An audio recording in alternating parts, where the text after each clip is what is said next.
ಸಖತ್ ಖಾರ ಬಣ್ಣ ಮತ್ತು ರುಚಿ ಆಚಿ ಚಿಲ್ಲಿ ಪೌಡರ್. ಒಂದು ನೆಗೆಟಿವ್ ಆದಾಗ ಸಿನಿಮಾಗೆ ಪ್ರೊಡ್ಯೂಸರ್ ಸಿಗ್ತಾರ ಇಲ್ವ ಅಂತ ಚೆನ್ನಾಗಿ ಗೊತ್ತಿದೆ. ಅಂತ ಪರಿಸ್ಥಿತಿಲಿ ನಾವು ನಿಂತ್ಕೊಂಡಾಗ ಹೆಂಗಿರುತ್ತೆ ಅಂತ ಯೋಚನೆ ಮಾಡಿ. ಅಷ್ಟು ಚೆನ್ನಾಗಿರೋ ಅದ್ಭುತವಾದ ಕ್ಲೈಮ್ಯಾಕ್ಸ್ ಮಾಡಿದೀವಿ, 15 ದಿವಸ ಫೈಟ್ ಮಾಡಿದೀವಿ, 78 ದಿವಸ ಶೂಟಿಂಗ್ ಮಾಡಿದೀವಿ. ಸಿನಿಮಾ ಅಷ್ಟು ಚೆನ್ನಾಗಿ ಬಂದಿದೆ. ಅಷ್ಟು ಚೆನ್ನಾಗಿರೋ ಪೋರ್ಷನ್ ವಿನೋದ್ ಅವ್ರು ಶೂಟ್ ಮಾಡಿದ್ದಾರೆ. ಇದನ್ನ ಹೆಂಗ್ ಬಿಟ್ಬಿಟ್ಟು ಮುಂದಕ್ಕೆ ಹೋಗ್ಲಿ, ನಾನು ಹೆಂಗ್ ದಾಟ್ಕೊಳ್ಳಿ? ಒಬ್ಬ ಮನುಷ್ಯ ಇಡೀ ಬೀದಿನಲ್ಲಿ ಅಷ್ಟು ತನ್ನ ದುಡ್ಡು ಸರ್ವಸ್ವ ದುಡ್ಡು ತಗೊಂಬಂದು ಸಿನಿಮಾಗೆ ಹಾಕಿ ನಿಂತಿರ್ಬೇಕಾದ್ರೆ ಅವ್ರು ಅರ್ಧಕ್ಕೆ ಬಿಟ್ಬಿಟ್ಟು ಹೊಟ್ಟೋಗ್ಬಿಡ್ಲ ನಾನು? ಅದನ್ನ ಮನುಷ್ಯತ್ವ ಅಂತಾರ, ಮಾನವೀಯತೆ ಅಂತಾರ?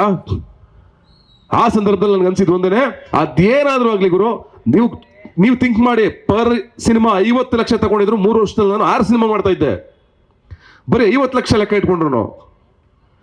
ಬಟ್ ನನಗೆ ಆಗ್ಲಿಲ್ಲ, ಮನಸ್ಸೊಪ್ಪಲಿಲ್ಲ. ಇವ್ರ ಫ್ಯಾಮಿಲಿ ಇತ್ತು, ವಿನೋದ್ ಅವ್ರ ಫ್ಯಾಮಿಲಿ ಇತ್ತು, ಅವ್ರ ಮಕ್ಕಳಿದ್ರು, ಇವ್ರ ಮಕ್ಕಳಿದ್ರು.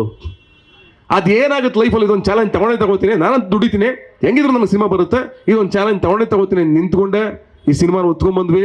ಅದಕ್ಕೆ ಹೆಗಲ್ ಕೊಟ್ಟವರು ಇಷ್ಟು ಜನ, ಇದರಿಂದ ನಮ್ದೇನೆ ಹೋದವರು ಬಂದವರು ಎಲ್ಲರೂ ಇದ್ದಾರೆ. It's okay, fine.